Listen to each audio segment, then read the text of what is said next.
Menjelang masuknya bulan suci Ramadan 1443 Hijriah, harga daging sapi di Kabupaten Lahat, Provinsi Sumatera Selatan mengalami kenaikan cukup signifikan. Pantauan sumselupdate.com di Pasar Lematang Kabupaten Lahat Senin 21 Maret 2022, harga daging sapi sebelumnya Rp130.000 per kilogram, saat ini meningkat menjadi Rp140.000 per kilogram. Dikatakan Suibah, naiknya harga ini mengakibatkan penjualan daging sapi mengalami penurunan dari sebelumnya bisa mencapai 50 kg per hari menjadi 30 hingga 40 kg dalam sehari.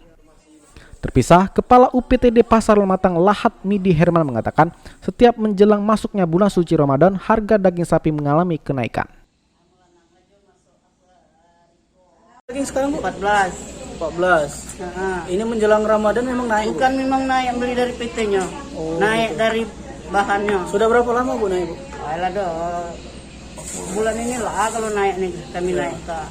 Sebulan ini naik dari berapa Bu dulu sebelumnya? Dari 13. 13. Oh, sekilo Bu ya. Dari 13. Banyak pengaruhnya. Uang kurang enggak lah beli daging mahal.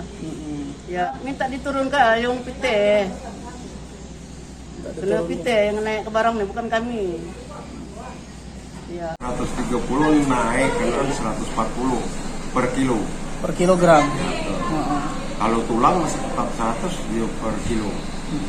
Ya biasanya tahun belakang juga ditanya sekarang itu ada beda, ada yang 150 yang tahun 2021 dulu kan tergantung daripada jual itu. Kalau sudah pagi kadang 135, 10 sorenya kadang naik gitu kan. 130 kadang.